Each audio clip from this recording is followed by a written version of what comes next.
Hi friends, ఈరోజు వీడియోలో మనం స్పీక్ నో ఈవిల్ అనే మూవీ ఎక్స్ప్లెనేషన్ చూడబోతున్నాం. మీరు ఈ మూవీని చూడాలనుకుంటే ప్రైమ్లో అవైలబుల్గా ఉంది, చూసేయండి. మీరు ఈ వీడియో మొత్తం చూశాక మీకు గాని మా ఎక్స్ప్లెనేషన్ నచ్చినట్లయితే వీడియోని తప్పకుండా లైక్ చేయండి అండ్ మూవీ ఎక్స్ప్లెనేషన్ విని ఒక ఫ్రెండ్కి కానీ ఫ్యామిలీ మెంబర్కి కానీ షేర్ చేయండి. అలాగే మూవీ మీద మీ ఒపీనియన్ని కామెంట్ చేయండి. ఛానల్ని సబ్స్క్రైబ్ చేసుకోవడం మాత్రం మర్చిపోవద్దు. ఇక మనం వీడియోలోకి వెళ్దాం.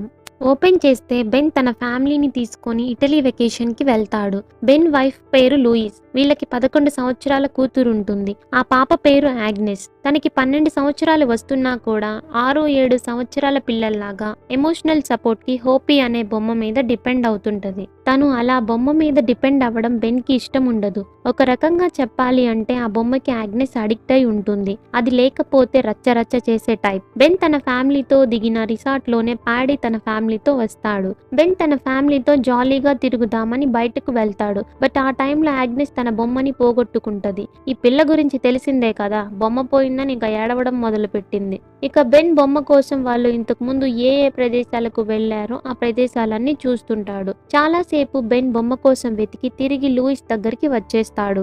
బెన్ వచ్చే టైంకి ప్యాడీ ఫ్యామిలీ పోయిన ఆగ్నెస్ బొమ్మని తనకు తెచ్చిస్తారు. ఈ ఇన్సిడెంట్ నుండి వీళ్ళ మధ్య కొంచెం పరిచయం పెరుగుతుంది. ఆ తరువాత 2 ఫ్యామిలీస్ కలిసి తినటానికి వెళ్తారు. ఆ తినే దగ్గర ప్యాడీ తన ఒక డాక్టర్ అని చెప్తాడు. తన కొడుకు నాలుక పుట్టుకతోనే చాలా చిన్నగా రావటం వల్ల తను సరిగా మాట్లాడలేడని చెప్తాడు. కట్ చేస్తే వెకేషన్ అయిపోయాక 2 ఫ్యామిలీస్ ఎవరి ప్లేస్ కి వాళ్ళు వెళ్ళిపోతారు. బెన్ తన కూతుర్ని నిద్రపుచ్చుతూ నీకు 12 సంవత్సరాలు వస్తున్నాయి, ఇంకా బొమ్మ మీద డిపెండ్ అయితే ఎలా అని అంటాడు. బెన్ ఉద్దేశం తనని హర్ట్ చేయాలని కాదు, కానీ తను కొంచెం మెచ్యూర్ గా ఉండాలని ఆలోచిస్తాడు. లూయిస్ బెన్ కి ప్యాడీ రాసిన లెటర్ ని చూపిస్తుంది. ప్యాడీ ఆ లెటర్ లో కుదిరితే ఎప్పుడైనా సరదాగా మీ ఫ్యామిలీని తీసుకొని మా ఫామ్ హౌస్ కి రండని రాస్తాడు. బెన్ అక్కడికి వెళ్ళటానికి కాస్త ఇంట్రెస్ట్ చూపిస్తాడు అండ్ బాగా విసిగిపోయిన లైఫ్ కి కాస్త రిఫ్రెష్మెంట్ గా ఉంటుందని అనుకుంటాడు. బట్ లూయిస్ మాత్రం మనకు అసలు వాళ్ళ బిహేవియర్ గురించి పెద్దగా ఏం తెలియదు, కొన్ని రోజుల పరిచయానికే వాళ్ళని నమ్మి వాళ్ళ దగ్గరికి మనం ఎలా వెళ్ళగలం,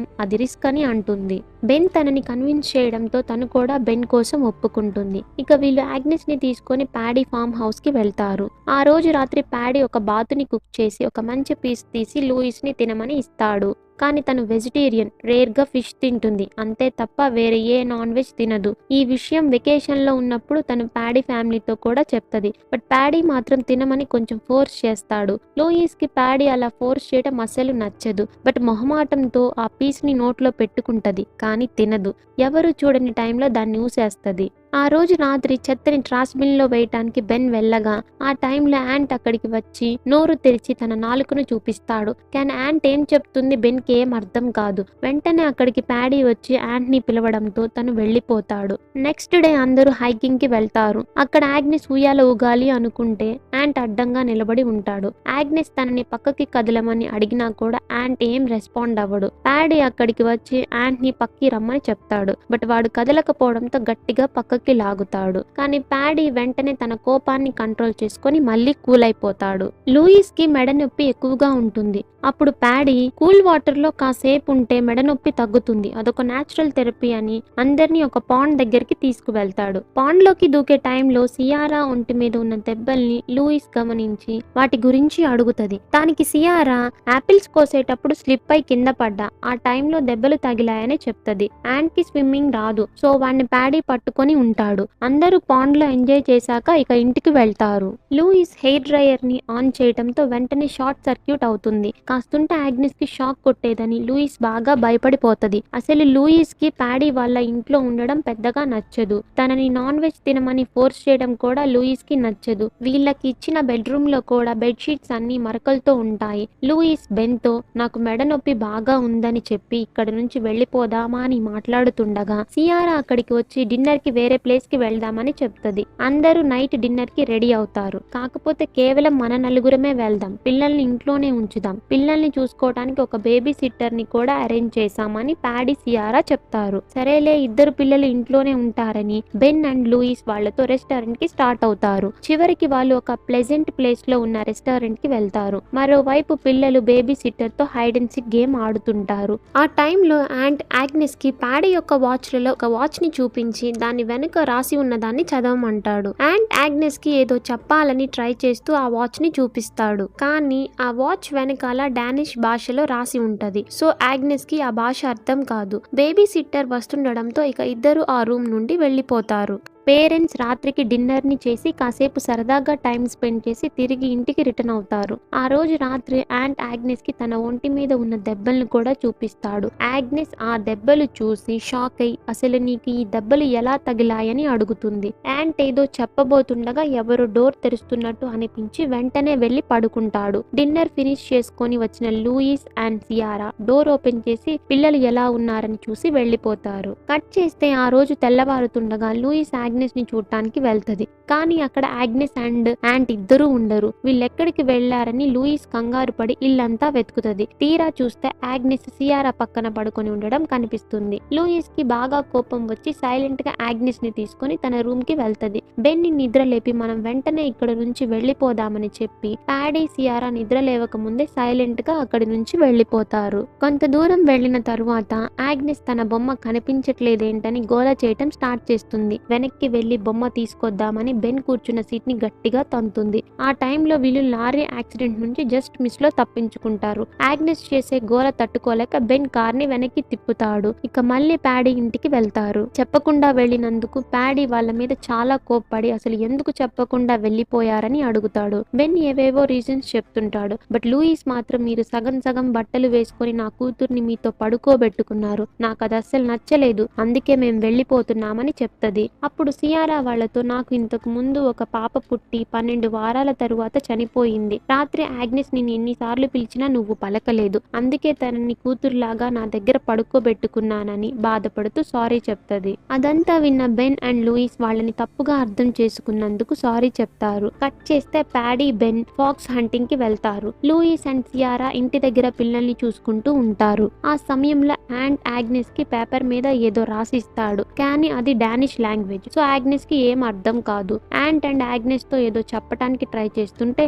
అప్పటిదాకా సైలెంట్ గా కూర్చున్న సియారా వాళ్ళ దగ్గరికి వస్తుంటది. సియారా రావటాన్ని గమనించిన ఆగ్నెస్ వెంటనే ఆ పేపర్ ని నమిలి మింగేస్తాడు. ఆ తరువాత ఆగ్నెస్ జరిగిన విషయాన్ని లూయిస్ తో చెప్తది. కానీ లూయిస్ ఆ విషయాన్ని అంత సీరియస్ గా తీసుకోకుండా యాంట్ ఫస్ట్ నుండి కొంచెం విచిత్రంగానే ఉన్నాడు కదా, సో అతని బిహేవియర్ ని నువ్వు పెద్దగా పట్టించుకోవద్దు అంటది. కట్ చేస్తే అందరూ లంచ్ చేస్తుంటారు. ఆ టైంలో సియారా ఆగ్నెస్ కి అలా తిను ఇలా తిను అని కమాండ్ చేస్తూ చెప్తుంటది. అండ్ సియారా మరీ ఓవర్ గా చెప్తుండడంతో లూయిస్ కి అలా చెప్పడం నచ్చక నువ్వు నా కూతుర్ని అలా కమాండ్ చేయొద్దు అని నార్మల్ గానే చెప్తది. బట్ అయినా కూడా సియారా మళ్ళీ మళ్ళీ చెప్తుంటే లూయిస్ కి కోపం వచ్చి నువ్వు తన అమ్మవేం కాదు అలా కమాండ్ చేయటానికి అని కోప్పడుతుంది. జరిగిన దానికి ప్యాడీ సియారాతో లూయిస్ కి ఆగ్నెస్ కి సారీ చెప్పిస్తాడు. అండ్ లూయిస్ మరీ ఓవర్ గా రియాక్ట్ అయిందని తనని కూడా సియారాకి సారీ చెప్పమన్నట్టు కొట్టేటట్టు చూస్తాడు. వాళ్ళ బిహేవియర్ లూయిస్ కి అసలు నచ్చదు. బట్ ఎందుకులే అని సారీ చెప్తది. కట్ చేస్తే యాంట్ ఆగ్నెస్ పాటకి డాన్స్ చేయటం స్టార్ట్ చేస్తారు. కానీ యాంట్ రిథమ్ కి తగ్గట్టుగా డాన్స్ వేయట్లేదని ప్యాడీ కోప్పడతాడు. మళ్ళీ మళ్ళీ సాంగ్ ని పెట్టి సరిగా డాన్స్ వేయమని బాగా కోప్పడుతూ గట్టి గట్టిగా అరుస్తాడు. ప్యాడీ అలా బిహేవ్ చేయటం వల్ల బెన్ అండ్ లూయిస్ చాలా అన్కంఫర్టబుల్ గా ఫీల్ అవుతారు. అప్పుడు వాళ్ళు ప్యాడీతో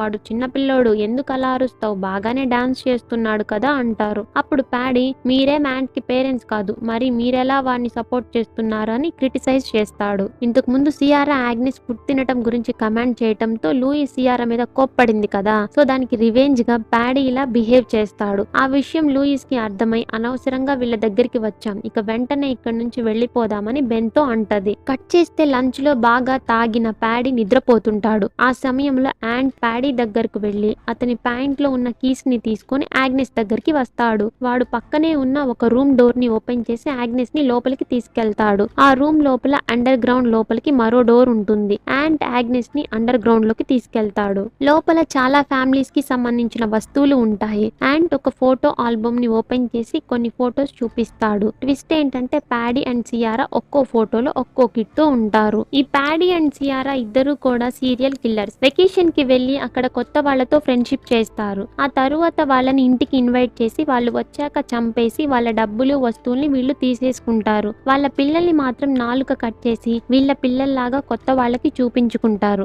అండ్ యాంట్ కూడా వీళ్ళ కొడుకు కాదు. యాంట్ తన పేరెంట్స్ తో ఇక్కడికి వస్తాడు. ప్యాడీ సియారా యాంట్ పేరెంట్స్ ని చంపేసి వాడి నాలుకని కోసేస్తారు. జరిగినదంతా యాంట్ ఆగ్నెస్ కి అర్థమయ్యేలా చెప్తాడు. ఆగ్నెస్ కి అంతా అర్థమై ఇలాంటోళ్ళ ఇంటికి వచ్చామని బాగా భయపడిపోతది. తన పేరెంట్స్ కి ఆ విషయం చెప్పాలని సెల్లో ఫోటో ఆల్బమ్ ని తీసుకుంటది. ప్యాడీ నిద్ర లేచేసరికి కీస్ ని తన దగ్గర పెట్టేయాలని యాంట్ బెడ్రూమ్ లోకి వెళ్తాడు. కానీ అప్పటికే ప్యాడీ నిద్ర లేచి ఉంటాడు. బట్ కీస్ ఉన్నాయో లేవో చూసుకోడు. యాంట్ కొంచెం తెలివిగా ఆలోచించి తనని ఎత్తుకోమని అంటాడు. ప్యాడీ యాంట్ ని ఎత్తుకోగానే కీస్ ని ప్యాంట్ కి పెట్టేస్తాడు. ఆగ్నెస్ ఒక ముళ్ళుతో తనని తానే గుచ్చుకొని తన పేరెంట్స్ దగ్గరికి వస్తుంది. అది చూసిన లూయిస్ ఆగ్నెస్ కి తన ఫస్ట్ పీరియడ్ వచ్చిందని తనని వాష్రూమ్ కి తీసుకెళ్తుంది. అప్పుడు ఆగ్నెస్ లూయిస్ కి తనకు తెలిసిన విషయం మొత్తాన్ని చెప్పేసి ఫొటోస్ ని చూపిస్తుంది. లూయిస్ కి కూడా చాలా భయం వేస్తది. అదే సమయంలో ప్యాడీ సీక్రెట్ రూమ్ కిటికీ నుండి లోపలికి చూస్తే తను నిద్రపోయినప్పుడు అండర్ గ్రౌండ్ లోకి ఎవరో వెళ్ళినట్టు ప్యాడీకి అర్థమవుతుంది. లూయిస్ ఆగ్నెస్ తో ఇలాంటి సమయంలోనే మనం నార్మల్ గా బిహేవ్ చేయాలని ఆగ్నెస్ కి ధైర్యం చెప్పి వాష్రూమ్ లోనే ఉండమని చెప్తది.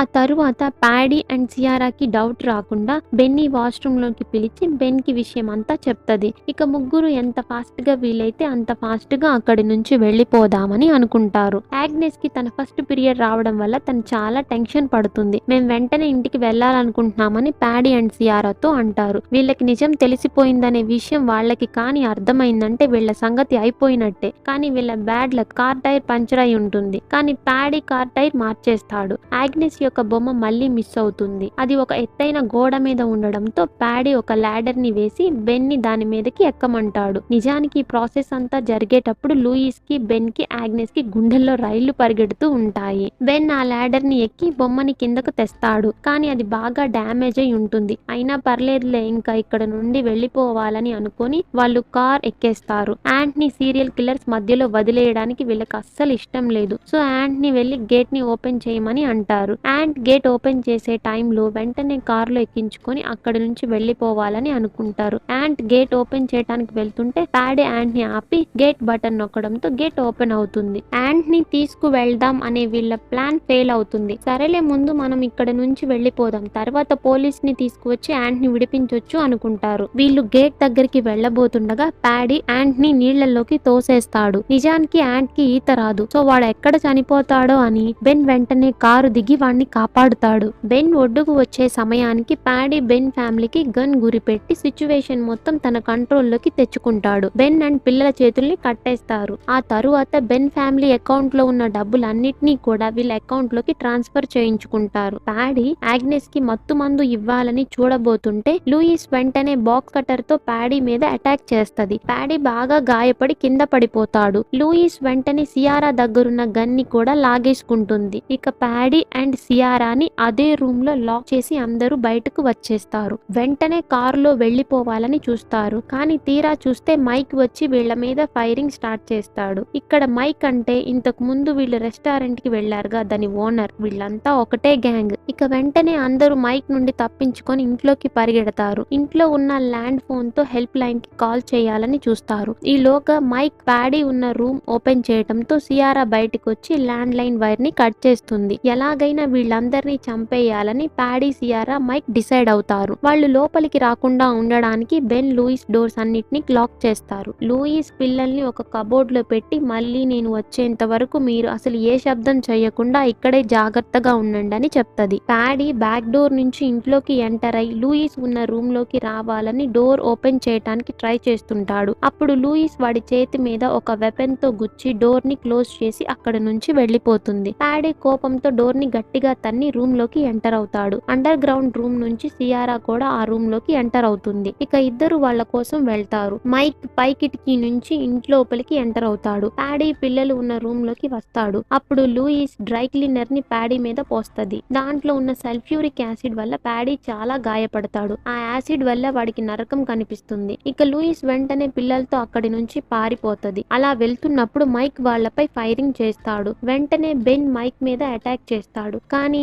మైక్ బెన్ ని ఓవర్ పవర్ చేసి చంపబోతుంటే లూయిస్ సుత్తితో మైక్ తల మీద గుచ్చుతుంది. ఇక బెన్ ఫ్యామిలీ యాంట్ తో సహా పై నుండి కిందకు దిగాలని చూస్తుండగా అక్కడికి సియారా గన్ తో వస్తుంది. లూయిస్ వెంటనే సియారా తల మీద గట్టిగా కొట్టడంతో ఆమె పై నుండి కింద పడి చనిపోతుంది. సియారా కింద పడే సమయంలో లాడర్ కూడా కింద పడిపోతుంది. సియారా అరుపు విన్న ప్యాడీ తనకి ఏమైందో అని వెంటనే బయటకు వస్తాడు. ఇక బెన్ కొంచెం ధైర్యం తెచ్చుకొని తను కిందకి దూకి ల్యాడర్ ని పైకి పెడతాడు. ఆగ్నెస్ కిందకి దిగగానే బెన్ తనని కార్ దగ్గర వదిలిపెట్టి వస్తాడు. ఇక లూయిస్ అండ్ యాంట్ లేడర్ నుంచి కిందకి దిగి కార్ దగ్గరికి వెళ్లబోతుంటారు. అప్పుడు ప్యాడీ ఆగ్నెస్ తలకి గన్ గురిపెట్టి అక్కడికి వస్తాడు. సియారా చనిపోవడంతో ప్యాడీకి చాలా కోపం వస్తుంది. వాళ్ళందరినీ చంపేసి సియారాకి బదులుగా ఆగ్నెస్ ని తనతో ఉంచుకోవాలని ప్యాడీ అనుకుంటాడు. అప్పుడు ఆగ్నెస్ ఇంతకు ముందు ప్యాడీ తనకు వెయ్యాలని చూసిన ఇంజెక్షన్ ని ప్యాడీకి గుచ్చుతుంది. దానివల్ల ప్యాడీ వెంటనే మైకంలోకి వెళ్లిపోతాడు. ఇంత చేసినా సరే లూయిస్, బెన్ మాత్రం ప్యాడీని ప్రాణాలతో అక్కడే వదిలేసి కార్ దగ్గరికి వెళ్తారు. కానీ యాంట్ మాత్రం తన తల్లిదండ్రుల్ని చంపినందుకు కోపంతో ప్యాడీ తల మీద కొట్టి చంపేస్తాడు. ఇక అందరూ అక్కడి నుంచి ఇంటికి స్టార్ట్ అవుతారు. నిజానికి సియారా ప్యాడీ కంటే చాలా చిన్నది. ఒకప్పుడు సియారా తన ఫ్యామిలీతో ప్యాడీ ఇంటికి వస్తుంది. ప్యాడీ సియారా ఫ్యామిలీని చంపేసి ఆ తరువాత సియారాని ప్యాడీ తనతో ఉంచుకుంటాడు. అండ్ ప్యాడీ చేసిన ఫస్ట్ హత్య కూడా సియారా పేరెంట్స్ ని. ఇక్కడితో స్టోరీ ఎండ్ అవుతుంది. మేము మంచి మంచి స్టోరీస్ ని మీకు వినిపించడానికి మీ లైక్స్,